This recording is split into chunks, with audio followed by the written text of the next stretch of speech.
Si ce n'est pas déjà fait, prenez un instant pour vous abonner à notre page et n'oubliez pas de cliquer aimer avant la fin de l'enseignement.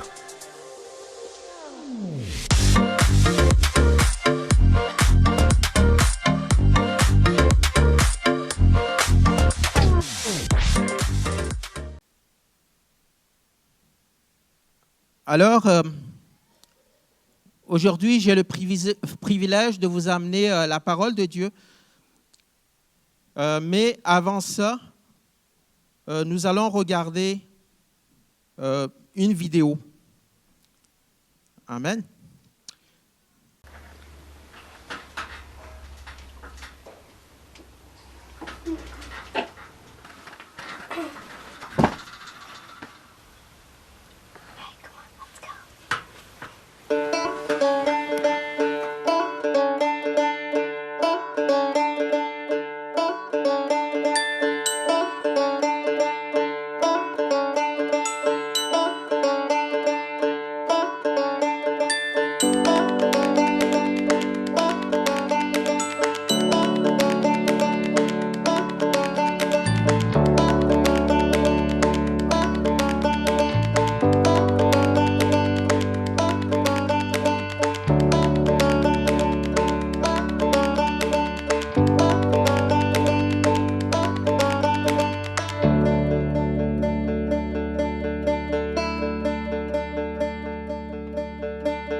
Donc, la première question qui va amorcer un groupe de discussion, c'est une question brise-glace. Racontez une bêtise ou un mauvais coup que vous avez fait durant votre enfance. Vous avez dit tantôt, hein, on a tous fait des mauvais coups. Hein. Alors, il y a certainement des choses à raconter. Donc, 5 minutes, s'il vous plaît, le chronomètre. Merci, Mario.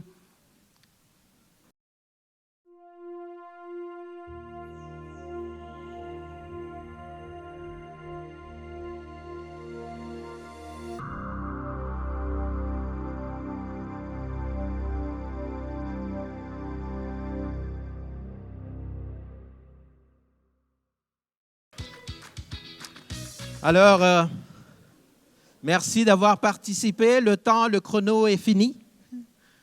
Le chronomètre est fini. Donc, j'espère que vous avez eu le temps de raconter vos mauvais coups. Les bons mauvais coups du bon vieux temps.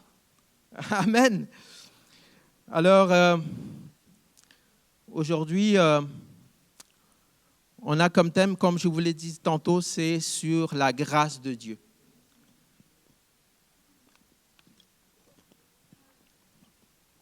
Ça tombe bien parce que sur tous ces mauvais coups-là, nous avons besoin de la grâce de Dieu, mais la grâce de ceux qui ont reçu ces mauvais coups. Amen. Alors, merci Seigneur, merci pour ta parole. Merci pour ton enseignement. Merci que ces paroles puissent faire une œuvre magnifique dans le cœur de mes frères, mes sœurs, tous mes bien-aimés qui sont ici et ceux qui nous écoutent dans les nations à travers les vidéos. Alors, merci Seigneur Dieu, merci que tu nous as donné cette grâce abondante dans notre vie, qui nous permet vraiment de marcher différemment maintenant, qui nous permet de marcher selon tes voies et de faire ce qui te plaît à toi.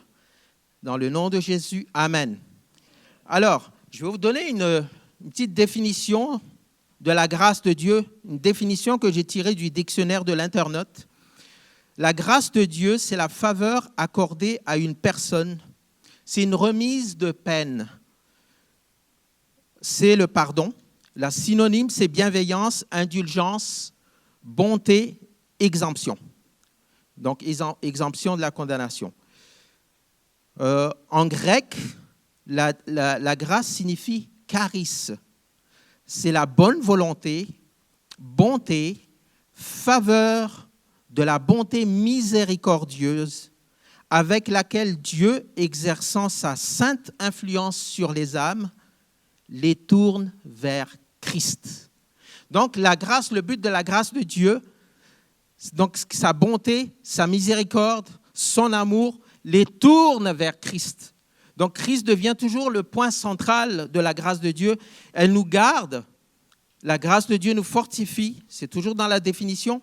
Elle amplifie la foi chrétienne dans la connaissance de Dieu, l'affection et allume dans ces âmes qui reçoivent la grâce de Dieu les vertus chrétiennes. Alors, la grâce de Dieu, pour la rendre simple, c'est ce que Dieu te donne, ce que tu ne mérites pas. Son pardon, son amour inconditionnel, alors que tu méritais le jugement et la condamnation. Donc, la grâce de Dieu implique la libération complète de toute forme de condamnation. La miséricorde de Dieu, c'est que Dieu ne te donne pas ce que tu mérites vraiment. Donc, le jugement et la condamnation. Mais Dieu est un Dieu de grâce. Dieu est un Dieu de grâce, de bonté, d'amour, de compassion, de pardon, de miséricorde et de vérité. Et il est le seul capable de nous sauver à travers son Fils Jésus-Christ. Déjà dans l'Ancien Testament, Dieu se révèle comme un Dieu de grâce. Il se révèle comme un Dieu de miséricorde. Et il a toujours démontré son amour envers son peuple. Et c'est ce qui caractérise en fait son caractère. Et toute la vie chrétienne du début jusqu'à la fin découle de la grâce de Dieu. Si on peut mettre à l'écran Exode 34, versets 5 à 7. Exode 34, versets 5 à 7. Et je vais lire déjà. « L'Éternel descendit dans une nuée, alors que Moïse se tenait là, se tint là près de lui, près de Moïse, et proclama le nom de l'Éternel. L'Éternel passa devant lui et s'écria, « L'Éternel, l'Éternel est un Dieu de grâce et de compassion, lent à la colère, riche en bonté et en vérité. » Donc ça, c'est vraiment c'est la nature de Dieu. La nature de Dieu. Dieu n'a pas changé de nature entre l'Ancien Testament et le Nouveau Testament. C'est le même Dieu. Donc, c'est sa nature. Mais maintenant, nous allons voir au fur et à mesure qu'est-ce qui s'est passé. Donc, il garde son amour jusqu'à 1000 générations. Il pardonne la faute, le révolte et le péché. C'est un Dieu de pardon. C'est un Dieu qui fait grâce. Et dans l'Ancien Testament, nous voyons que donc il y avait un système de sacrificiel justement pour retrouver la communion de son peuple avec son Dieu. Mais Jésus-Christ le Rédempteur est celui qui nous rachète aujourd'hui et pardonne l'homme de ses péchés grâce à sa mort et sa résurrection. Dans Jean 1, verset 17, il dit « La loi a été donnée par Moïse, la grâce et la vérité sont venues par Jésus-Christ. » Donc, il y avait une loi qui a été donnée par Moïse lorsqu'il était justement sur cette montagne sainte, donc lorsque Dieu lui a donné les 10 tables, une loi qui a été donnée. Mais cette loi avait justement une fonction. Cette loi préfigurait en fait Christ. Cette loi, elle était sainte. Et cette loi amenait son peuple en fait à marcher dans la volonté de Dieu et marcher dans la voie de Dieu. Et la grâce et la vérité donc furent les deux faits saillants du caractère de notre Sauveur. Et quand on parle de la loi et des prophètes, on parle des 5 livres de l'Ancien Testament. Donc, elles comprennent les enseignements, les lois cérémonielles, civiles, morales, destinées à Israël. Et les croyants d'aujourd'hui, nous ne devons pas considérer la loi comme un système de commandements légaux qui, par notre obéissance à cette loi, nous donnera le salut ou la délivrance. Non. La loi est l'expression de la vie de Christ dans le croyant. C'est un code moral dans lequel nous pouvons fonctionner.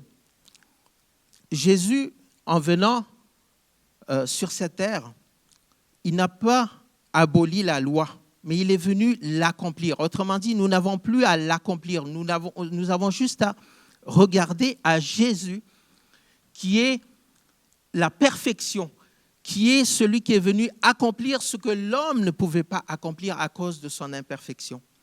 Et Jésus, il dit dans Matthieu 5, 17, « Ne croyez pas que je suis venu abolir, c'est-à-dire détruire, démolir, renverser la loi et les prophètes. Je suis venu non pour abolir, mais pour accomplir, c'est-à-dire en grec, pléro, amener à la réalisation, faire la volonté du Dieu. »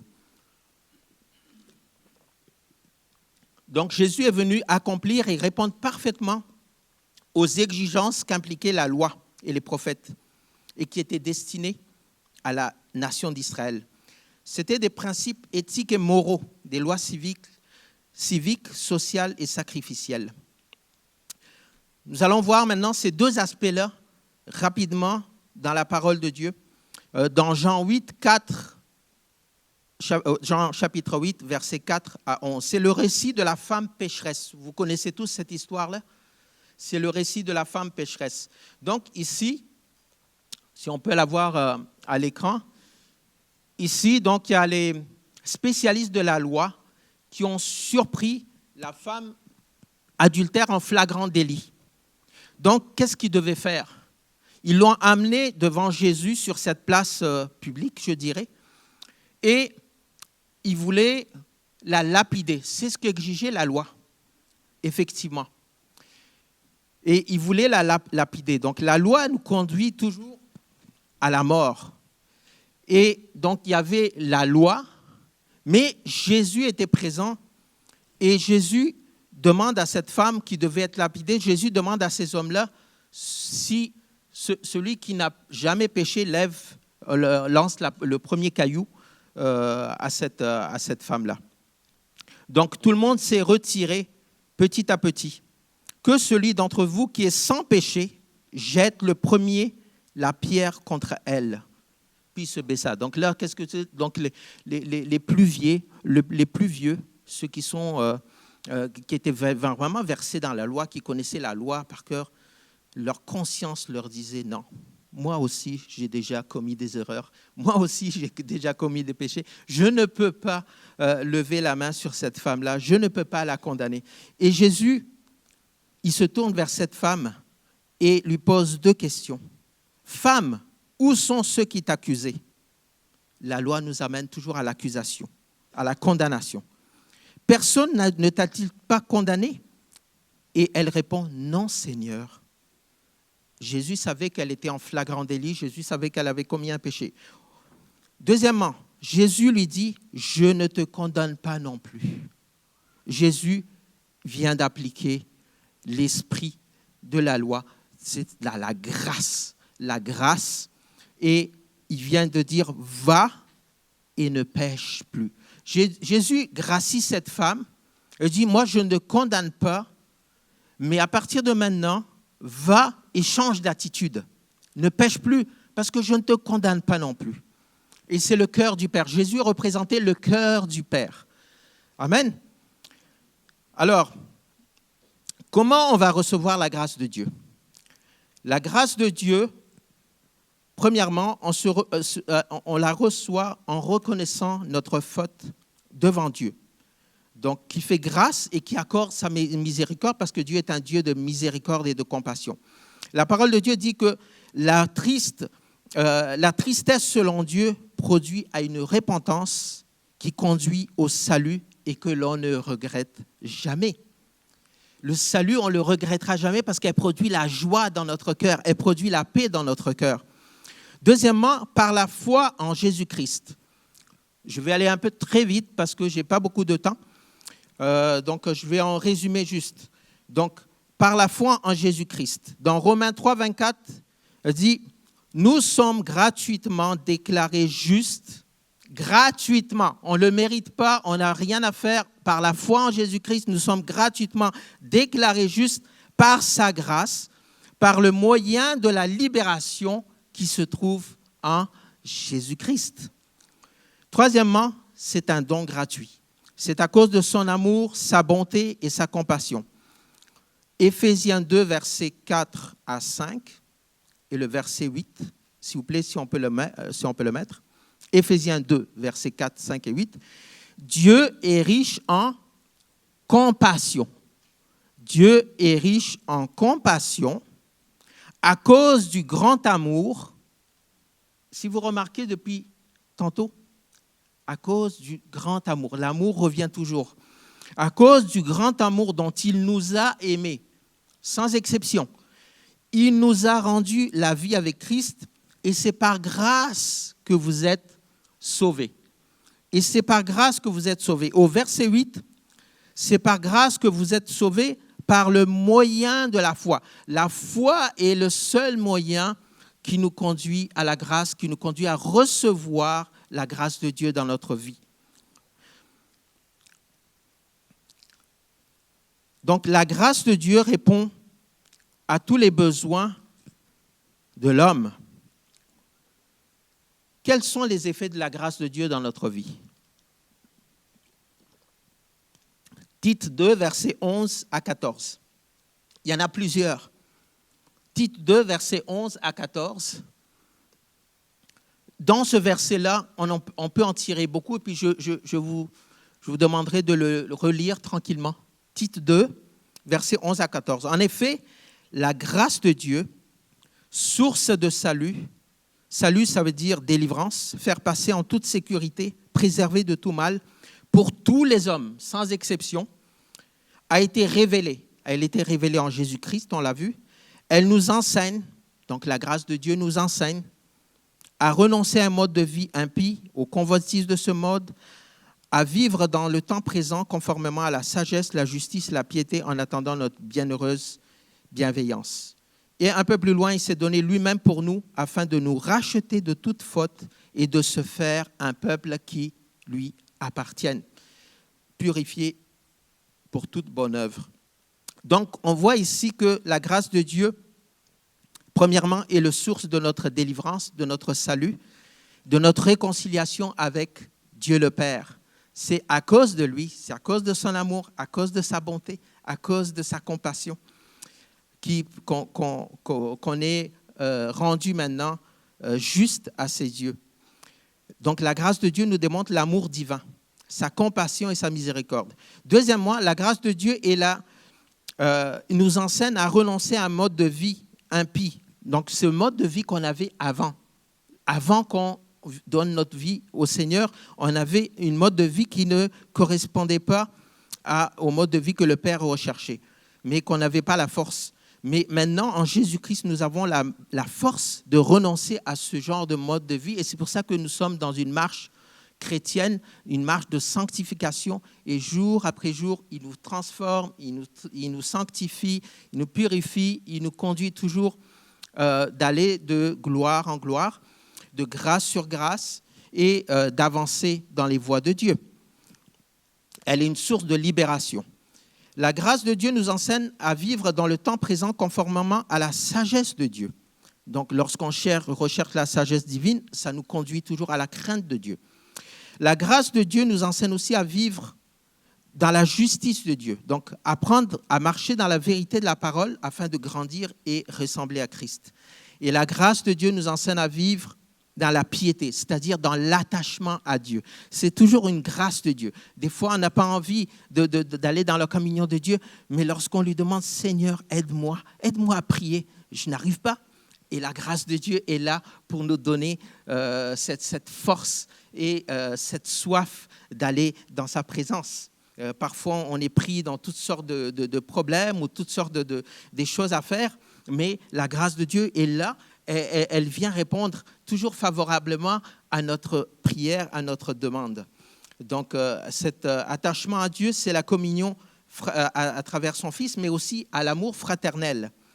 Et la grâce de Dieu nous donne la force de résister au péché parce qu'elle nous libère de tout ce qui nous rendait captifs avant. Donc, voilà la grâce de Dieu. Romains 6, verset 14 dit « Puisque vous n'êtes plus sous la loi, mais sous la grâce, donc le péché n'aura plus pouvoir sur vous. » Donc la grâce de Dieu, vraiment, et c'est ce qu'on a besoin pour marcher avec Dieu. Sans la grâce de Dieu, on ne peut pas marcher dans la vie chrétienne. On va y aller avec notre propre force. Donc tout vient de lui. Alors merci Seigneur. Amen. J'ai fini l'enseignement. Gloire à Dieu. On va continuer maintenant dans les discussions suivantes concernant les thèmes qu'on a vus tantôt. Donc, je demande à mettre le petit PowerPoint sur la discussion numéro 1, s'il vous plaît.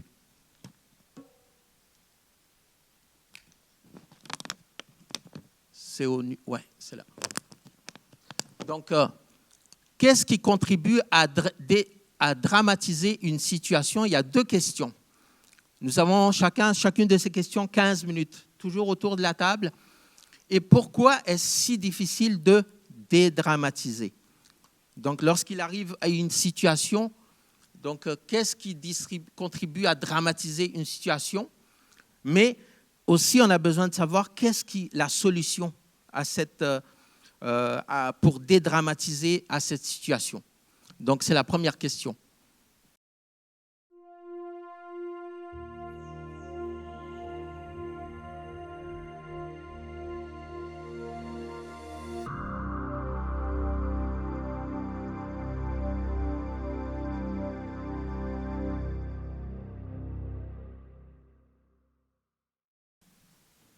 Alors, discussion 2.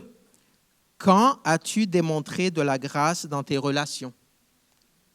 Quand as-tu démontré de la grâce dans des relations? Souvenez-vous tantôt, donc le thème de la grâce. Donc, l'amour, le pardon, la bienveillance, la bonté, la compassion, tout ça, ça fait partie, d'accord? Qu'est-ce que cela a produit en toi et autour de toi? Amen. Qu'est-ce que cela a produit en toi et autour de toi? La grâce de Dieu, elle porte toujours de fruits et elle progresse. C'est ce que la parole dit. Elle porte du fruit et elle progresse. Amen.